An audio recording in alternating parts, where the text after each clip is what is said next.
Well, hey there, guys, and welcome back. On this week's show, we've got part 16 of our Toys and Joys dump truck and pup trailer build.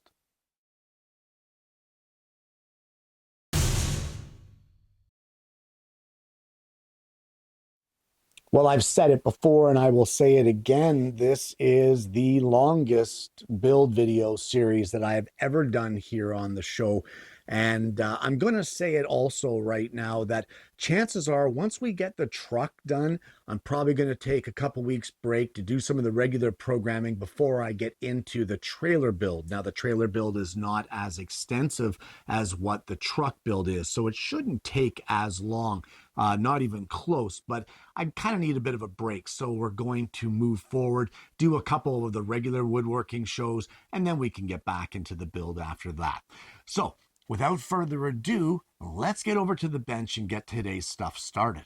Well, we ended off last week's show with gluing the whole truck together at this point, and we're going to start this week's show with a bit of a problem.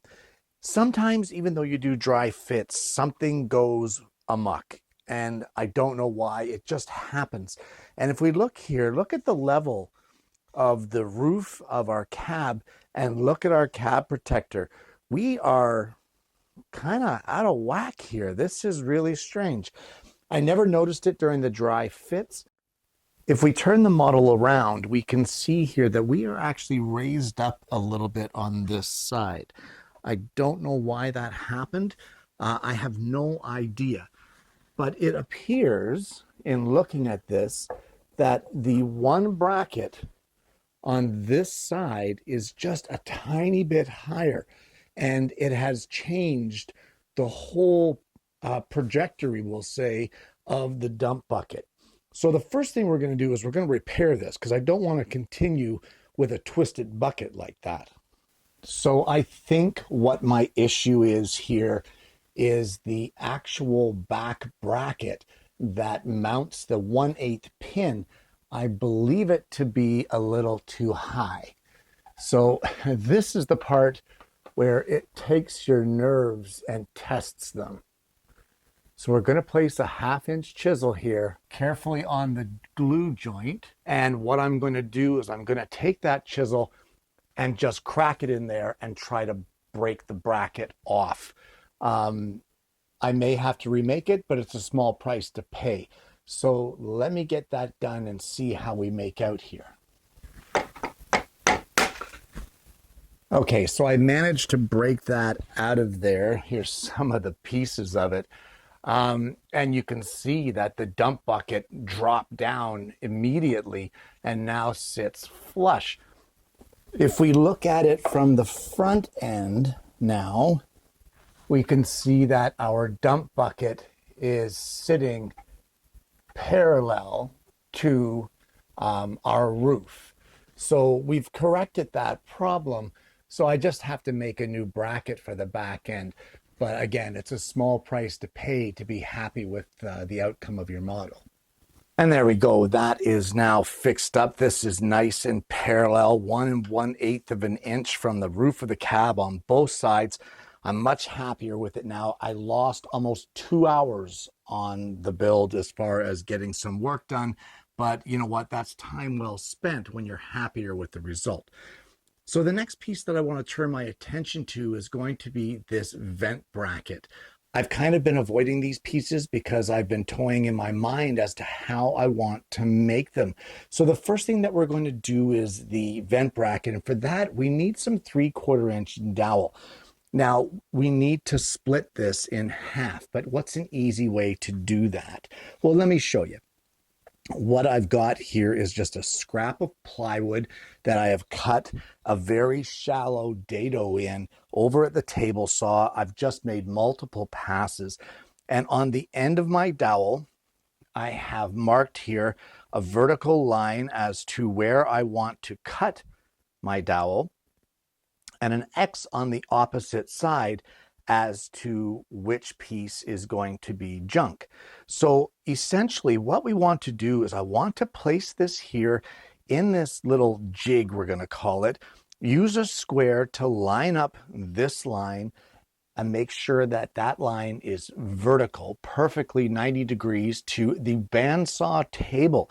And once we get that done, we're going to set our fence, hold down our dowel, and cut this through in order to cut the dowel in half.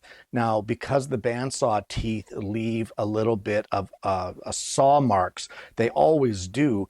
So I'm going to cut it just a little bit proud of that line so that I can sand it flush on our MDF and sandpaper setup. Well, now over at the table saw, we will cut our pieces to length, remembering that the top of it right here, this is actually a 5-degree angle. So you can just use your miter fence for that over at the table saw, but remember to make a left and a right. It slopes down towards the front of the truck. And there we go. There's our 2 half pieces of dowel, a left and a right for the truck, but we now need to cut this dado or this groove out of it.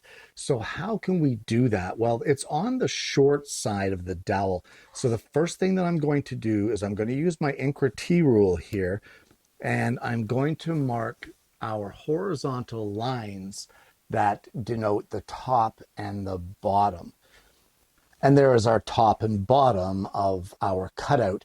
But how do we make this line right here, 1/2 inch from the edge? Well, I'm going to show you the easiest way that I have found to do this. For starters, we're going to take our T rule and we're going to mark on the bottom of our piece 1/2 inch in. Just like that.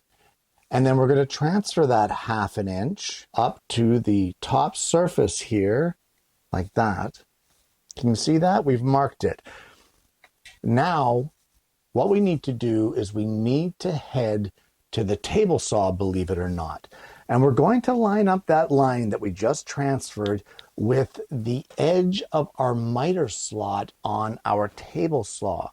And then we can use that groove and the edge of that slot to mark out our line at 1/2 inch in from the edge.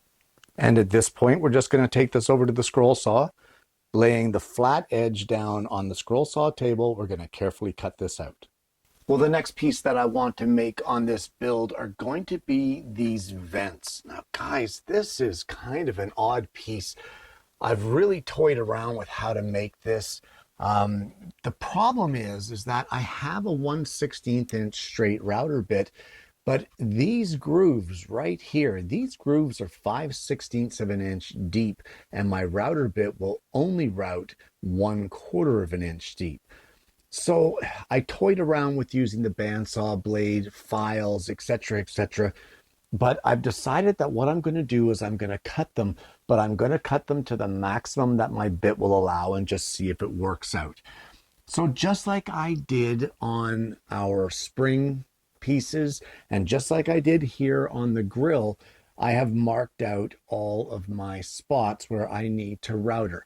And over at the router table, I have a 1/16 inch bit set up, and we're going to route this in the exact same process as we routed the grill and the springs, doing one side and then rotating it 180 degrees and doing the other. Now, guys, we're going to have to take this each one in passes, raising the bit up slightly at each time until we get to the maximum that the bit will allow. And hopefully that will be enough on this piece to make it work. Once we get all the routing done, I'll show you what we're going to do next with this. Well, as it turns out, my router bit actually goes a little less than 1/4 inch at 3/16. I don't know if this is going to be deep enough, but I'm going to try to make it work.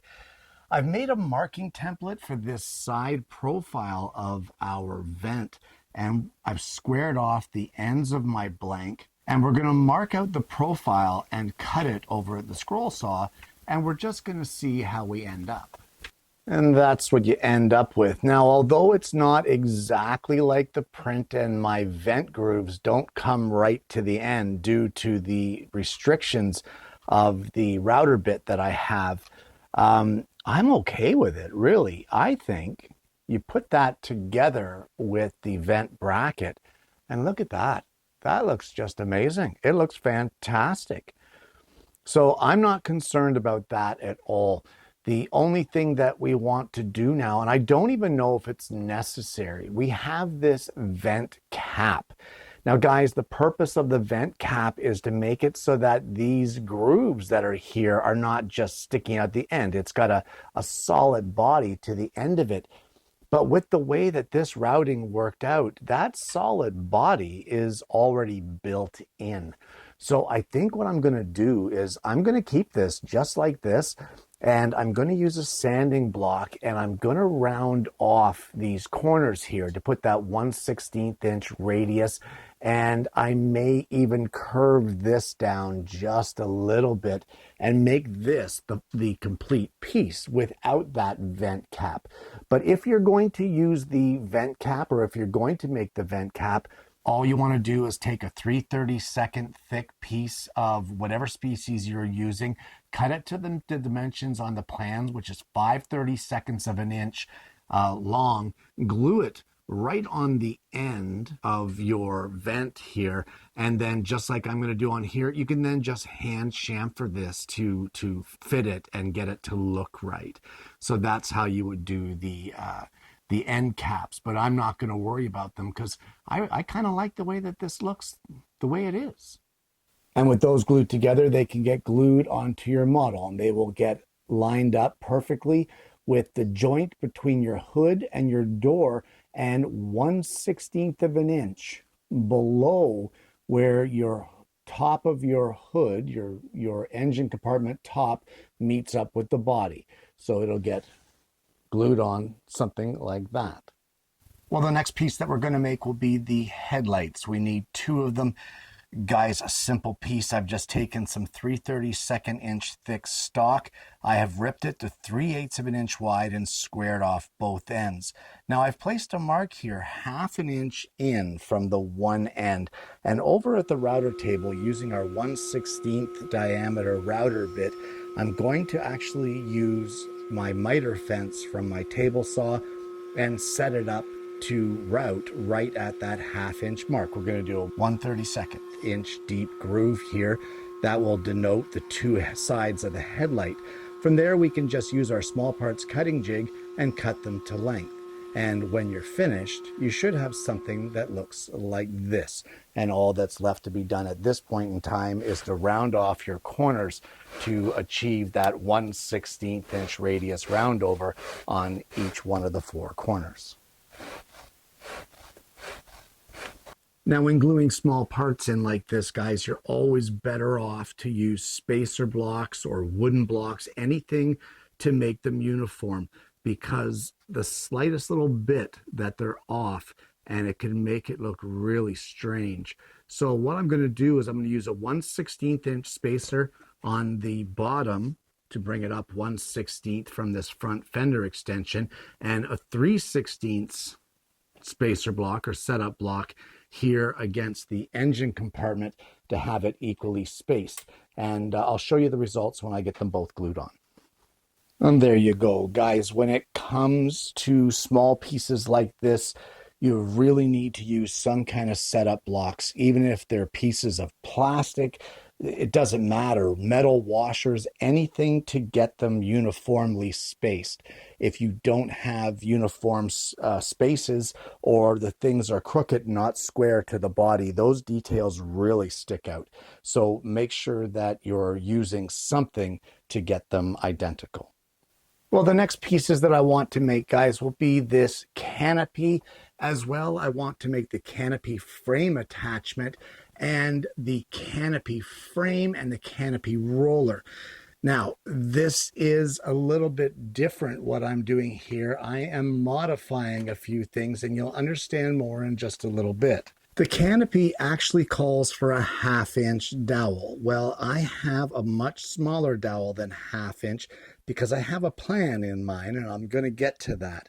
But what I've done is in the end, I have drilled some shallow 1/8 inch diameter holes, and I've cut this dowel to length. I'm going to glue these dowels in place, and that will be, once they're dry, our little ends that stick out here. I'm just going to cut them to length, and then we'll be able to fit this in the slots at the top of the dump.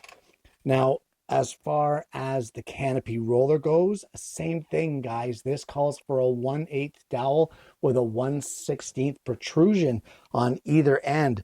Same thing here. I have taken that same diameter dowel that I'm using for the Canopy, and I have drilled some 3/32 holes in the end, and I will be gluing in some 3/32 diameter dowels and then cutting them to the length that I need. The frame pieces are very simple cuts, guys. Table saw and small parts cutting jig. Same with the mounts. I just will caution you once again, this is end grain drilling on these mounts, so you'll want to be careful. So first things first, we're going to take our 3/4 inch long pieces of 3/32 inch dowel, and we are going to glue them. Turn this around the right way. We are going to glue these into our frame pieces, just like this. As well, as I mentioned, we will glue in our dowels into these pieces here, and then we can move on once that is all dry. Okay, and once these are dry, we're going to glue our Canopy roller to our frame pieces. And now I know these dowels are super long. I'm not concerned about it. We're going to trim them up afterwards. The one thing you want to pay attention here to more than anything is that when you glue these on, you want to make sure that your arms are parallel. So lay them on a flat surface while it's drying so that we can get them completely lined up, because you don't want them twisted like this. That's going to give you a hard time attaching it to your truck. So let's get this glued up, and we can sit that off and let that dry as well. Once it's dry, we'll trim the 3/32 dowels flush and sand them. And once your Canopy is dried and your dowels are trimmed, that just sits up here like this. Now you could glue it in if you want. I do not want. I'm going to sort of explain this in just a little bit, why I changed this. I'm still waiting on the frame to dry, but once that's dry and I get it trimmed up, we're going to use our brackets and glue it to the underside of our bucket. Okay, so our frame assembly is done and sanded. All we're going to do here is I'm gonna feed it in just like this underneath our model, and we'll flip the whole model onto its back. Now you just want to be careful you don't catch your frame assembly, or that your back tailgate doesn't slam open and snap off, because some of these pieces can be fragile. There we go.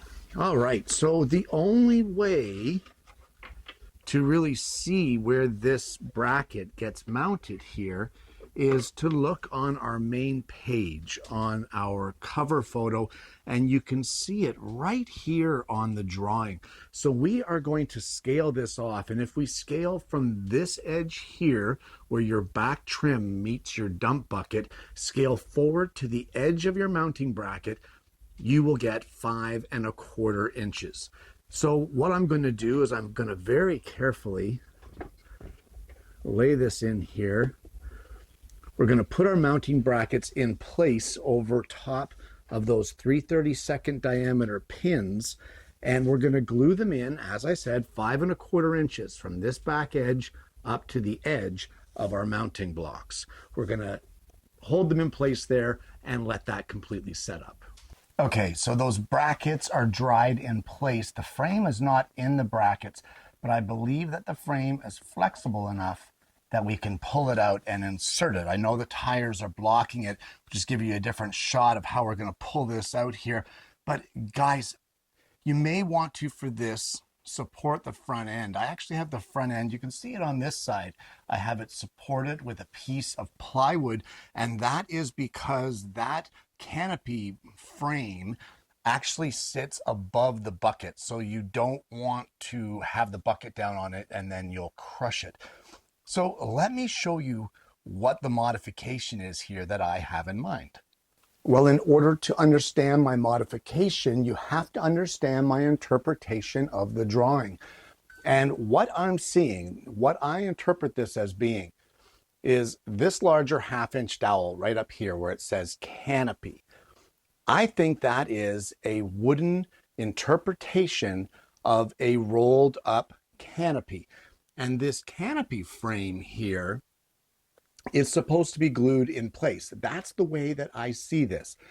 And it's just supposed to be a wooden representation. It's not supposed to be functional. But that isn't really good enough for me. So let me just show you what I've got in mind here.